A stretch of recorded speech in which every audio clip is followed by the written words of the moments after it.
Hello traders, आज हम लोग हर्षद मेहता के स्ट्रेटजी को देखेंगे। जब उन्होंने 1992 में जो स्कैम किया था, उससे पहले वो फ्लोर ट्रेडिंग करते थे। तो वो कौन सा स्ट्रेटजी को यूज करते थे, उस स्ट्रेटजी को हम आज देखेंगे और क्या वो सच में काम करता था उनके लिए या नहीं, और वो किस तरह का स्ट्रेटजी था। मतलब उस समय तो होता था पेपर ट्रेडिंग, आप लोग जानते होंगे,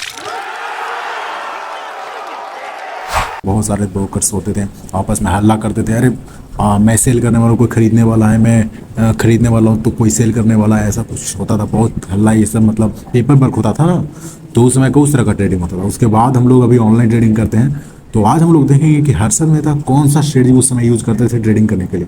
क्या उस तरह का स्ट्रेटजी आज हम लोग यूज़ कर सकते हैं? चलिए देखते हैं। तो हम लोग देखने वाले हैं बीच strategy Harshad Mehta use to gain profit as a floor trader. आप लोगों को पता होगा कि वो मतलब फ्लोर ट्रेडिंग, पहले तो वो काफ़ी जॉब किए थे उधर उधर, उसके बाद उन्होंने as a floor trader participate किया था। तो his trading strategy relied entirely on speed, human psychology, high volume to extract a small profit without holding overnight. मतलब वो ओवरनाइट कभी ट्रेड को होल्ड नहीं करते थे, स्कैल्पिंग करते थे एक तरह से, तुरंत उस तरह का ट्रेड करते थे।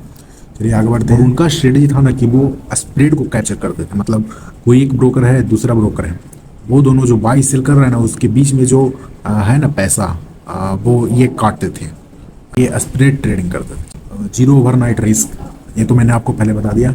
ही close out every single position by the closing bell. जैसे ही मतलब घंटी बजा ना, उससे पहले वो अपना सब पोजीशंस को बेच देते थे। He never carried trading position the next day, completely eliminating the risk of bad global news affecting his overnight capital. Second, scalping the small spread. वो स्मॉल स्प्रेड को यूज करते थे अपने प्रॉफिट बनाने के लिए। He focused on making tiny profit per share. मतलब machine की तरह काम करना होता था उस समय। आप लोग देख सकते हैं किस तरह का ट्रेडिंग होता था उस समय। उसके बाद है रीडिंग द रूम। वो अपने वाले सामने जो ब्रोकर्स होता था ना, जो बेचना चाहता या खरीदना चाहता, उसका बॉडी लैंग्वेज देख करके वो समझ आते थे कि अच्छा क्या होने वाला है, भाई किस तरह की चीज़ें होने वाली है, हमको क्या करना चाहिए। ये सब वो ह्यूमन साइकोलॉजी पर वो पूरी तरह कंट्रोल कर लिए थे। उसके बाद आगे बढ़ते हैं front running momentum. If he notice a large institution, तो उनको जैसे ही अनुभव होता था ना कि कोई इंस्टीट्यूशन इधर एंट्री मारने वाला है, उसे वो कुछ सेकंड पहले ही अपना जो है ऑर्डर प्लेस कर देते थे और जो है प्रॉफिट को रन करते थे। तो ऐसे वो प्रॉफिट बनाते थे, पैसे ही ट्रेड करके एज ए फ्लोर ट्रेडर उन्होंने बहुत सारा पैसा एक्यूमुलेट किया। ये सब 1992 के पहले की मैं बात कर रहा हूँ। वो काफ़ी अच्छे एनालाइजर थे, तभी उन्होंने आगे भी वैसा काम किया क्योंकि वो मार्केट को बहुत ज़्यादा समझने लगे। तो चलिए मैं आपको बताता हूँ। Act as a market maker two way quotes, creating liquidity. He consistently offered both a buy price and a sell price simultaneously over active stocks. किसी भी स्टॉक्स पर वो बाय और सेल दोनों की तरह काम करते थे, मतलब बायर्स भी बनते थे, सेलर्स भी बनते थे। Pocketing the bid ask spread by acting in the middle man for other brokers. जैसे अभी होता है ना, वैसे ही पहले मतलब वो दोनों के बीच में, दोनों का लेन देन करने में जो है काफ़ी मदद करते थे। बिचौलिया एक तरह से बनते थे और वो लेन देन में मदद करते थे, तो अपना जो है कमीशन लेते थे, उसी को स्प्रेड बोला जाता है। और वो अभी भी होता है, आप लोग जानते हैं। स्पेशलाइज इन पाइवोट, तेजी, bullish trading. Jobbers trade both ways. ये जॉवर्स से Mehta quickly develop strong buyers for the long side. इनको जो है मार्केट में काफ़ी ज़्यादा एक्सपीरियंस हो गया था, तो ये मतलब बहुत सारी चीज़ों को पहले ही समझ जाते थे।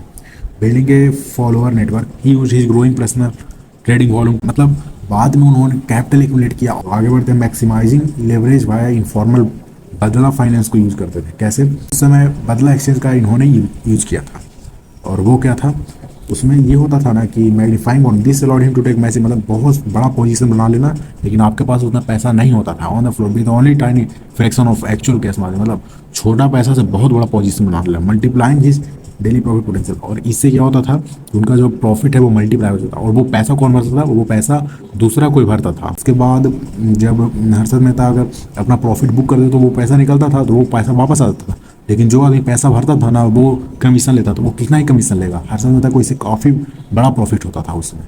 तो हर्षद मेहता सच में काफ़ी अच्छा एनालाइजर थे, काफ़ी अच्छा ट्रेडर भी थे। हाँ, उन्होंने ज़्यादा लालच में आकर के ज़्यादा पैसा कमाने के लिए ये वो काम कर गए, लेकिन ठीक है, चलिए ठीक है ट्रेडर्स। आज का वीडियो कैसा लगा आप लोग कमेंट करके जरूर बताइएगा, और मैं नेक्स्ट वीडियो बहुत ही अच्छा लाने वाला हूँ। आप लोग सब्सक्राइब करिएगा ताकि मिस ना हो जाए। Thank you.